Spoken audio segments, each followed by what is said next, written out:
السلام علیکم دوستو، ویڈیو دیکھنے سے پہلے ہمارے اس چینل کو سبسکرائب کر لیں اور نیچے موجود بیل آئیکن کو ضرور کلک کر لیں تاکہ ہماری ویڈیوز باقاعدگی سے آپ کے پاس پہنچتی رہیں۔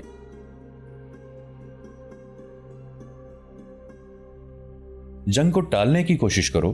میں تمہیں صاف بتا دیتی ہوں، میں نے اس ملک کی ملکہ بننا ہے۔ تم جانتے ہو کہ میری بادشاہی میں تمہارا رتبہ کیا ہوگا۔ اگر مدائن پر مسلمانوں کا قبضہ ہو گیا تو تمہارا کام یہ ہوگا کہ مجھ تک پہنچو۔ تمہارے ساتھ چند ایک غلام ہونے چاہیے جو اس جگہ کی کھدائی کریں گے۔ کیا ان لوگوں کی طرف سے تمہیں خطرہ نہیں جن سے تم نے خزانہ دفن کرایا تھا؟ رستم نے پوچھا۔ نہیں، شیری نے جواب دیا، کوئی خطرہ نہیں۔ وہ 6 آدمی تھے، خزانہ دفن کرنے کے بعد ایک بھی زندہ نہیں رہا۔ میں نے ان سب کو کھانے میں زہر دے دیا تھا اور ان کی لاشیں دریا میں بہا دی تھی۔ رستم، جنگ ہوئی تو تم زندہ رہنے کی کوشش کرنا۔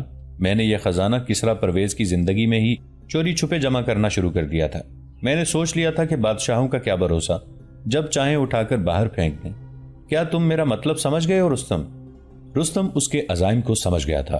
اس نے شیریں سے وعدہ کیا کہ وہ خود میدان جنگ میں جانے سے گریز کرے گا اور حالات جیسے بھی ہوئے وہ شیریں تک پہنچے گا۔ مدائن میں جنگی تیاریاں زور و شور سے ہو رہی تھیں۔ ادھر سے مسلمانوں کا لشکر آ رہا تھا۔ حضرت عمر رضی اللہ عنہ نے سعد رضی اللہ عنہ بن ابی وقاص سے ٹھیک کہا تھا کہ آتش پرست قوم مکار اور عیار ہے۔ یہ قوم اگر ایک محاذ پر متحد ہو بھی گئی تو خطرہ پھر بھی نہیں ہوگا، کیونکہ اتحاد میں بھی فارسیوں کے دلوں کا کوئی ٹھکانہ نہیں ہوگا۔ رستم، جو ایک نامور جرنیل تھا، بظاہر جنگی تیاریوں میں مصروف تھا۔ درپردہ اس کی دلچسپی شیریں کے خزانے کے ساتھ تھی۔ یزدگرد کو تخت پر بٹھا کر وہ خوش تھا۔ سعد رضی اللہ عنہ بن ابی وقاص اپنے لشکر کے ساتھ ایک مقام پر پہنچے جس کا نام شراف تھا اور وہاں خیمہ زن ہو گئے۔ اسی شام ذیقار سے ایک قاصد شراف پہنچا۔ وہ مثنیٰ بن حارثہ کی شہادت کا پیغام لیے مدینہ جا رہا تھا۔ سعد رضی اللہ عنہ نے جب مثنیٰ کی شہادت کی خبر سنی تو ان پر سناٹا طاری ہو گیا۔ مثنیٰ کی سب سے زیادہ ضرورت تو اب تھی۔ حضرت عمر رضی اللہ عنہ نے سعد رضی اللہ عنہ بن ابی وقاص سے کہا تھا کہ وہ جہاں کہیں بھی پڑاؤ کریں وہاں کا محل وقوع تفصیل سے لکھیں۔ تاریخ کے مطابق حضرت عمر رضی اللہ عنہ کے یہ الفاظ تھے: اپنے تمام احوال و کوائف مجھے تفصیل سے لکھنا اور یہ بھی لکھنا کہ تم دشمن سے کتنی دور ہو۔ تمہارا خط اتنی زیادہ تفصیلات کا حامل ہونا چاہیے جیسے میں تمہیں دیکھ رہا ہوں۔ سعد رضی اللہ عنہ کو شراف کے مقام پر زیادہ عرصہ رکنا پڑا کیونکہ ابھی تک اکے دکے لوگ لشکر میں شامل ہونے کے لیے آ رہے تھے۔ شام سے ہاشم بن عتبہ کی زیر کمان 8000 رضاکاروں کا لشکر شراف کے پڑاؤ کو طول دینے کی ایک وجہ یہ بھی تھی کہ یہاں سے اس لشکر کی ترتیب اور تنظیم کر کے آگے بڑھنا تھا۔ حضرت عمر رضی اللہ عنہ تک ایک پیغام سعد رضی اللہ عنہ بن ابی وقاص کا پہنچا جس میں انہوں نے تمام تر احوال و کوائف لکھ کر درخواست کی تھی کہ امیر المؤمنین لشکر کی تنظیم لکھ کر بھیجیں اور ہر حصے کا سالار بھی مقرر کر دیں۔ حضرت عمر رضی اللہ عنہ نے فوراً لشکر کی تنظیم اور ہر حصے کی کمان لکھ دی۔ یہ تفصیل تاریخ میں موجود ہے۔ یہ اس طرح تھی کہ ہراول کا سالار زہرہ بن عبداللہ بن قتادہ کو مقرر کیا گیا تھا۔ یہ زمانہ جاہلیت میں بحرین کے بادشاہ تھے۔ رسول اللہ صلی اللہ علیہ وآلہ وسلم کے حضور خود حاضر ہوئے اور اپنی ساری رعایا کے ساتھ اسلام قبول کیا تھا۔ لشکر کے میمنہ یعنی دائیں پہلو کی سالاری عبداللہ بن المعتصم رضی اللہ عنہ کو دی گئی۔ یہ صحابی تھے۔ میسرہ بایاں پہلو ایک جمع سال مجاہد شرجیل بن الصمت کو دیا گیا تھا۔ انہوں نے ارتداد کی جنگ میں شجاعت اور قیادت میں شہرت حاصل کی تھی۔ ساقہ یعنی پچھلا حصہ یا ریئر گارڈ عاصم بن عمر التمیمی کے زیر کمان رکھا گیا۔ طلائے یعنی گشتی دستے کے کماندار سواد بن مالک اور پیادہ فوج کے جمال بن مالک الاسدی اور شتر سوار دستے کے کماندار عبداللہ بن ذی سمین مقرر کیے گئے۔ قاضی عبداللہ بن ربیعہ الباہلی تھے اور خزانچی کے فرائض بھی انہی کے سپرد تھے۔ رائد یعنی رسد کی فراہمی اور تقسیم کے انچارج مشہور و معروف صحابی سلمان فارسی رضی اللہ عنہ تھے۔ سلمان فارس کے رہنے والے تھے۔ جنگ خندق میں خندق کا تصور انہوں نے ہی دیا اور خندق کھدوائی تھی۔ عربوں اور فارسیوں کے درمیان ترجمانی کے فرائض ہلال ہجری کو دیے گئے اور منشی کے فرائض یزید بن ابی سفیان کو مقرر کیا گیا۔ لشکر کے ساتھ طبیب بھی تھے لیکن ان کی تعداد نہیں لکھی گئی، نہ ان کے نام کسی تاریخ میں ملتے ہیں۔ اس ترتیب سے آگے بڑھو اور تمہاری منزل قادسیہ ہوگی۔ وہاں تمہارے سامنے عجم کی زمین اور پیٹھ پیچھے عرب کے پہاڑ ہوں گے۔ اگر دشمن کے دباؤ سے کبھی پیچھے ہٹنا پڑے تو ان پہاڑوں کے اندر آ جانا۔ قادسیہ پہنچ کر مجھے وہاں کے حالات تفصیل سے لکھنا۔ قادسیہ فارس کا دروازہ ہے۔ سعد رضی اللہ عنہ بن ابی وقاص نے یہ پیغام ملتے ہی لشکر کو اس کے مطابق تقسیم کر کے ہر حصے کا کمانڈر مقرر کر دیا۔ شراف سے آگے سعد رضی اللہ عنہ کو مکمل بلکہ ضرورت سے زیادہ احتیاط سے کوچ کرنا تھا۔ انہوں نے ایک کام یہ کیا کہ چند ایسے عربوں کو جو فارسی زبان بھی بول سکتے تھے اور آگے کے علاقوں سے اچھی طرح واقف تھے جاسوسی کے لیے بھیج دیا اور انہیں کہا کہ ذرا سی بھی خبر بہت جلد لاتے رہیں۔ انہیں اور بھی ہدایات دی گئیں۔ سعد رضی اللہ عنہ کے ساتھ جو لشکر آیا تھا اس میں یہ کمزوری تھی کہ نصف سے زائد تعداد کو میدان جنگ میں لڑنے کا تجربہ نہیں تھا، انہیں صرف لڑنے کا تجربہ تھا۔ وہ تیغ زن تھے، تیر انداز بھی تھے اور شہ سوار بھی۔ وہ ایک جذبہ لے کر آئے تھے، جذبہ بھی ایسا جو روح کا جنون تھا۔ لیکن سعد رضی اللہ عنہ کو یہ خطرہ دکھائی دے رہا تھا کہ جنگجو ہونا تو پہلی شرط ہے، لیکن تنظیم میں اور سالار کی قیادت میں لڑنا بالکل ہی مختلف بات ہے۔ دوسرا خطرہ یہ بھی تھا کہ جس دشمن کے خلاف لڑنے جا رہے تھے اس کی تعداد ٹڈی دل جیسی تھی، اس کے پاس ہتھیار بہت بہتر، گھڑ سوار بہت زیادہ، اور سب سے بڑا خطرہ یہ کہ اس کے پاس ہاتھی تھے اور عربوں نے ہاتھی کبھی نہیں دیکھا تھا۔ ذرا غور کیجئے کہ اس لشکر کے ساتھ شاعر بھی آئے تھے، جن میں عرب کے مشہور شاعر شماخ، خطیہ اوس بن مغرہ، عبدہ بن الطیب، عمرو بن مادی کرب اور اشط بن قیس شامل تھے، اور اس لشکر میں خطیب بھی تھے جن میں قیس بن حبیرہ رضی اللہ عنہ، غالب ابن الحزیل الاسدی، بصر بن ابی رحم الجہنی، عاصم بن عمرو اور ربی بن عامر جیسے شعلہ بیان اور اپنے زمانے کے نامور خطیب شامل تھے۔ وہ اس وقت کے شاعر آج کل کے شاعروں جیسے نہیں تھے جن کی زندگیوں کا مقصد صرف مشاعرے پڑھنا اور داد وصول کرنا ہے، اور اس وقت کے امام اور خطیب بھی آج کے اماموں اور خطیبوں جیسے نہیں تھے جنہوں نے قوم کو فرقوں میں تقسیم کر کے ایک ایک مسجد پر قبضہ کر رکھا ہے۔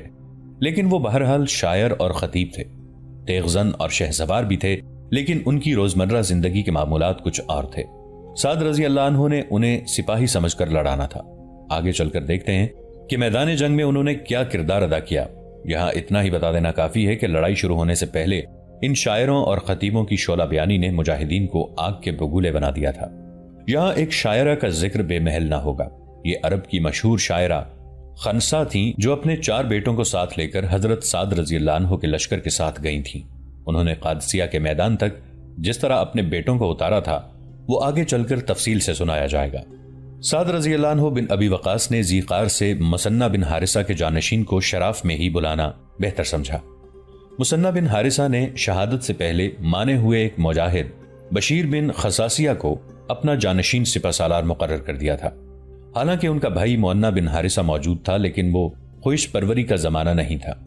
میدان جنگ کے مطلوبہ جوہر اور قیادت کی صلاحیت دیکھی جاتی تھی۔ سعد رضی اللہ عنہ نے قاصد کو یہ پیغام دے کر ذیقار بھیجا کہ مثنہ کے جانشین کو ساتھ لے آئیں، اور قاصد راستے سے ہی واپس آ گیا۔ اس کے ساتھ معنہ اور مثنہ کی بیوہ سلمہ تھی۔ سعد رضی اللہ عنہ اٹھ کر معنہ سے بغلگیر ہو گئے اور دونوں بہت روئے۔ سلمہ پاس کھڑی آنسو بہا رہی تھی۔ میرے دونوں بھائیوں نے غیرت مندوں کی طرح جانیں دی ہیں، معنہ نے کہا۔ اور تم سلمہ؟ سعد رضی اللہ عنہ بن ابی وقاص نے مثنہ کی بیوہ سے پوچھا۔ واپس جانا چاہو گی؟ نہیں، سلمہ نے کہا، میں مدینہ نہیں مدائن جاؤں گی جو میرے شوہر کی منزل تھی۔ میں تمہارے لشکر کے ساتھ رہی تو تم یقیناً مجھے بوجھ نہیں سمجھو گے۔ لڑنا پڑا تو لڑوں گی، نہیں تو لڑنے والوں کی خدمت کروں گی۔ خدا کی قسم، سعد رضی اللہ عنہ بن ابی وقاص نے پرجوش لہجے میں کہا، میرے لشکر پر تمہارا بوجھ پھول کی پتی سے زیادہ نہیں ہوگا۔ اور سلمہ، میں تمہیں گمنامی کی زندگی میں نہیں جانے دوں گا۔ فیصلہ تمہارا ہوگا۔ تم اس اعزاز کی حقدار ہو کہ تم سپہ سالار کی بیوی تھی اور سپہ سالار کی ہی بیوی رہو۔ میں تمہیں وہی عظمت دینا چاہتا ہوں۔ سلمہ نے معنہ کی طرف دیکھا اور کہا کچھ بھی نہیں۔ معنہ سلمہ کی آنکھوں کا سوال سمجھ گئے۔ سلمہ ان سے سعد رضی اللہ عنہ بن ابی وقاص کے ساتھ شادی کرنے کی اجازت مانگ رہی تھی۔ اس وقت کے عربی معاشرے میں یہ رواج تھا کہ کوئی عظیم المرتبت آدمی فوت ہو جاتا یا کوئی سالار شہید ہو جاتا تو اسی کے رتبے کا کوئی آدمی اس کی بیوہ سے صرف اس لیے نکاح کر لیتا تھا کہ بیوہ کی عظمت اور تکریم میں کوئی فرق نہ آئے اور معاشرے میں بیوہ کا رتبہ برقرار رہے۔ اس وقت دوسری، تیسری اور چوتھی شادی جسمانی اغراض و مقاصد کے لیے نہیں کی جاتی تھی۔ مثنہ بن حارثہ سپہ سالار ہی نہیں، عظمت والے سالار بھی تھے۔ فارس میں بویب کی لڑائی میں جس طرح انہوں نے فارس کی پوری فوج کو کاٹ ڈالا تھا، وہ تاریخ اسلام کا ایک درخشاں باب ہے۔ ایسے سپہ سالار کی بیوی کو جو عظمت حاصل تھی اس کا اندازہ کیا جا سکتا ہے۔ سلمہ کی عظمت صرف یہ نہیں تھی کہ وہ مثنہ کی بیوی تھی، ملکہ یہ کہ وہ مثنہ کے ساتھ ہر میدان جنگ میں رہیں اور وہ مثنہ کا جذباتی سہارا بنی رہی تھی۔ سعد رضی اللہ عنہ بن ابی وقاص سلمہ کی یہ عظمت برقرار رکھنا چاہتے تھے۔ تاریخ میں یہ پتہ نہیں چلتا کہ سعد رضی اللہ عنہ نے اسی روز سلمہ سے نکاح کر لیا تھا یا کچھ دن بعد۔ البتہ تمام مورخوں نے لکھا ہے کہ سلمہ نے سعد رضی اللہ عنہ بن ابی وقاص کی پیشکش قبول کر لی اور مونا نے بھی بخوشی اجازت دے دی اور سلمہ کا نکاح سعد رضی اللہ عنہ بن ابی وقاص سے ہو گیا۔ سلمہ کا یہ عزم قائم رہا کہ وہ مدینہ نہیں مدائن جائیں گی۔ پہلی ملاقات میں سعد رضی اللہ عنہ نے مونا سے ان کے لشکر کی کیفیت پوچھی۔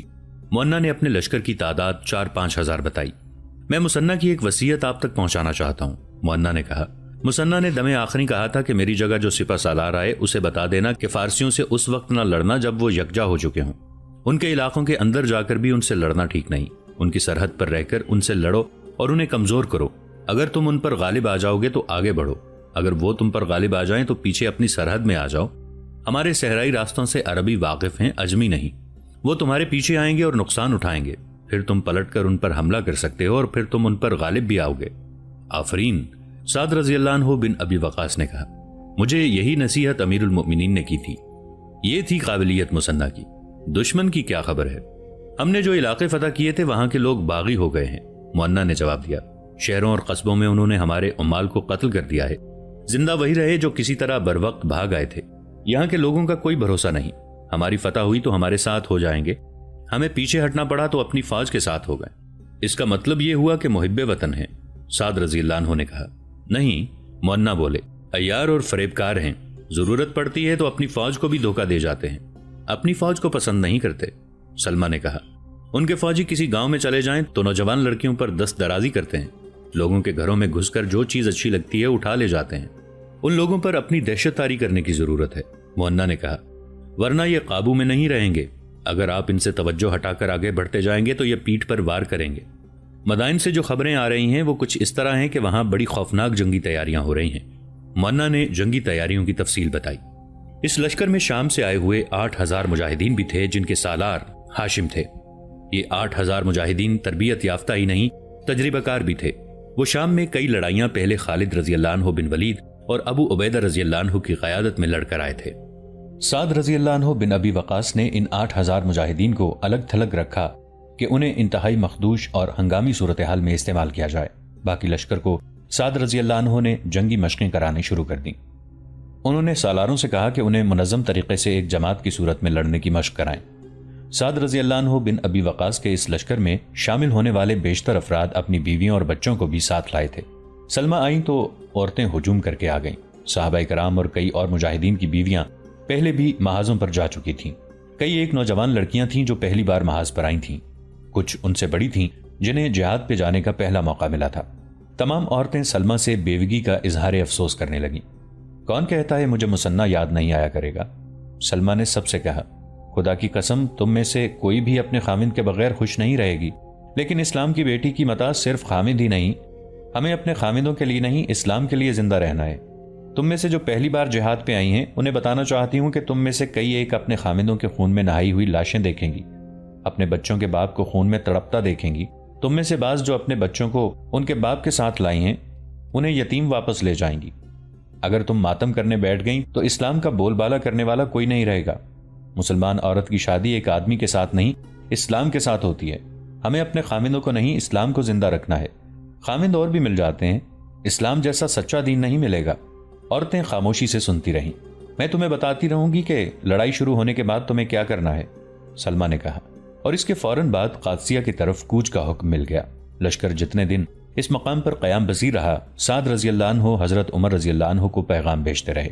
ہر پیغام میں پوری رپورٹ ہوتی تھی۔ حضرت عمر رضی اللہ عنہ نے سعد رضی اللہ عنہ کو یہ کہا تھا کہ کوچ کا دن وہ خود مقرر کریں گے، جو انہوں نے کر دیا۔ مورخ لکھتے ہیں کہ حضرت عمر رضی اللہ عنہ اپنے احکام میں چھوٹی چھوٹی باتیں بھی لکھتے تھے۔ طبری نے لکھا ہے کہ امیر المؤمنین کے پیغامات سے سعد رضی اللہ عنہ یوں محسوس کرتے تھے جیسے حضرت عمر رضی اللہ عنہ ان کے ساتھ ہوں۔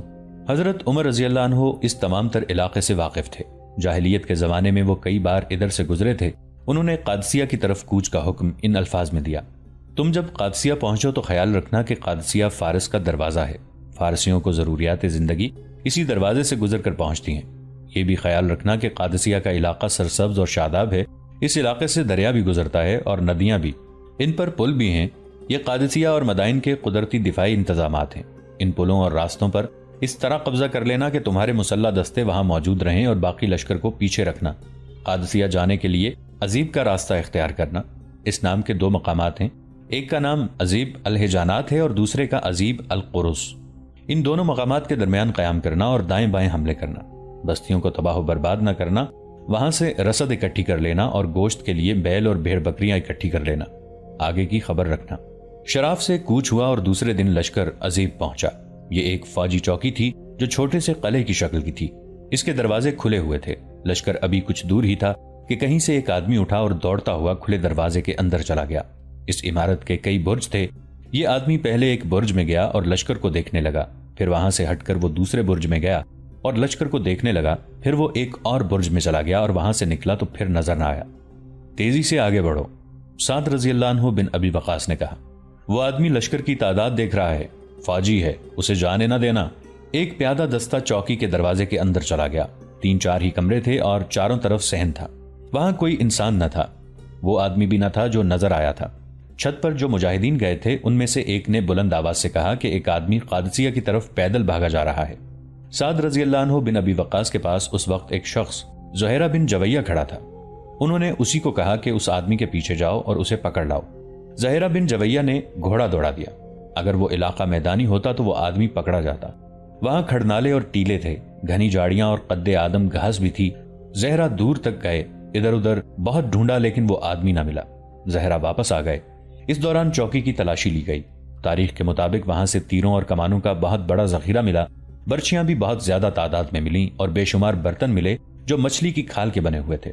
یہ فارس کی فوج کا گودام یا اسلحہ خانہ تھا جو وہاں اس لیے بنایا گیا تھا کہ اس علاقے میں لڑائی ہو تو تیروں اور برچیوں کی کمی قریب سے ہی پوری کر لی جائے۔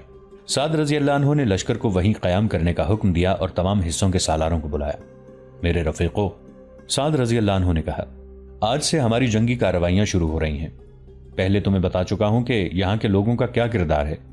یہ لوگ کسی کے بھی وفادار نہیں، دھوکہ دہی ان کی فطرت میں شامل ہے۔ ہمارے خلاف بغاوت کر چکے ہیں، ہمیں شکست دینے کے لیے فارس کی فوج میں بھرتی ہو رہے ہیں۔ انہیں جب ہم نے اپنے سائے میں لیا تھا تو یہ اپنے حکمرانوں اور اپنے ہی ملک کے خلاف ہو گئے تھے۔ انہوں نے ہمارے عمال کو قتل کیا ہے، ہمارے ہاتھ آئے ہوئے علاقے ہم سے چھینے اور اب ہمارے راستے کی رکاوٹ بن رہے ہیں۔ مثنہ بن حارثہ نے فارس کی جتنی فوج کاٹ کر گیدڑوں، بھیڑیوں اور کتوں کو کھلا دی تھی، اس سے دگنی فوج تیار کرنے کے لیے ان لوگوں نے اپنے بیٹوں کو مدائن بھیج دیا ہے۔ ان لوگوں کے دماغ درست کرنے ہیں۔ امیر المؤمنین نے بھی حکم بھیجا ہے کہ دائیں بائیں حملے شروع کر دو تاکہ لوگوں پر ہمارا خوف بیٹھ جائے، پھر وہ غداری اور دھوکہ دہی کی جرت نہ کریں۔ میرے رفیقو، ان لوگوں پر خوف اور اپنی دھاک بٹھانے کا یہ مطلب نہیں کہ ان پر ظلم و تشدد کیا جائے اور ان کی جوان عورتوں کو اٹھا لیا جائے۔ ہمارا دین اس کی اجازت نہیں دیتا۔ کسی بوڑھے، بچے، عورت، معذور اور مریض پر ہاتھ نہیں اٹھانا۔ اگر کوئی مقابلہ کرتا ہے تو اسے قتل کر دو۔ ان کے گھروں سے کام کی اور قیمتی چیزیں اٹھانی ہیں، اندھا دھند لوٹ مار نہیں کرنی، سونا چاندی اٹھا لانا ہے۔ ہم یہاں واز کرنے نہیں آئے، نہ یہ لوگ تبلیغ کو قبول کریں گے، یہ بعد کی باتیں ہیں۔ ابھی ہمارے پاس وقت نہیں۔ بستیوں پر حملے کا دوسرا مقصد یہ ہے کہ ہمیں رسد کی ضرورت ہے، بیل اور بھیڑ بکریاں وغیرہ اور اناج اکٹھا کر لینا، پھر ہر بستی کے ارد گرد 3-3 4-4 آدمی چھوڑ دینا جو کسی کو بستی سے نہ نکلنے دیں۔ اب اس کارروائی کے لیے ٹولیاں بنا لو اور آج رات سے ہی یہ کارروائی شروع کر دو۔